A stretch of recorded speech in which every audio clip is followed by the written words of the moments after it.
తెలంగాణ రైతుల పక్షాన మేము అడగడం జరిగింది. దాంతోపాటు ఇలా రుణమాఫీ నా హుజురాబాద్ నియోజకవర్గంలో కేవలం 50% మాత్రమే అయింది,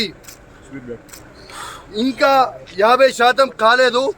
నా హుజురాబాద్ నియోజకవర్గంలో రైతులకి రుణమాఫీ చెయ్యాలని నేను డిమాండ్ చేశాను. నా దళిత కుటుంబాలకి శాచ్యురేషన్ మోడ్లో 18,500 కుటుంబాలకి మేము దళిత బంధు ఇస్తే రెండో విడత దళిత బంధుని వీళ్ళు ఇవ్వకుండా మా దళితులకి ఇబ్బంది పెడతా ఉన్నారు. ఇలా ఖచ్చితంగా దళిత బంధు విడుదల చేయమని చెప్తే అడిగితే ముగ్గురు మంత్రులు ఎమ్మెల్యేలు అందరూ కూడా మందబలం ఉంది కదా, అధికార బలం ఉంది కదా అని వచ్చి బెదిరించే ప్రయత్నం చేస్తూ ఉన్నారు.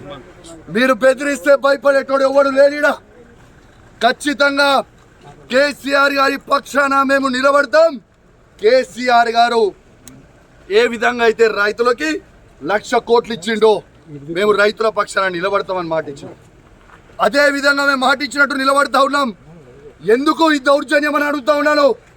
మంత్రులు, ఎమ్మెల్యేలు, అధికారులు సాక్షిగా నేను ఒక ఎమ్మెల్యేగా ఉన్నా ఎట్లా బయట పట్టుకొని నూకేస్తున్నారో ఒక్కసారి మీ అందరు కూడా చూడండి విజ్ఞప్తి చేస్తాం.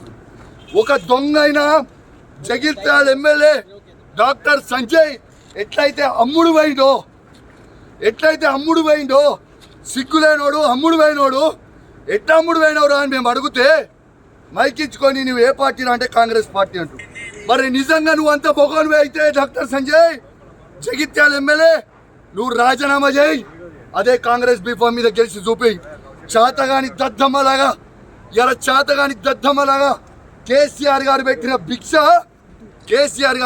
భిక్ష నువ్వు ఎమ్మెల్యేగా ఉండి నిల్చొని కేసీఆర్ గారిని నువ్వు విమర్శిస్తూ ఉంటే, మీరు నోటికి వచ్చినట్టు మాట్లాడుతూ ఉంటే మేము చూసుకుంటా ఊకోవాలా అని మేము అడుగుతా ఉన్నాం. ఖచ్చితంగా నిలదీస్తాం, అడుగడుగున అడ్డుకుంటాం.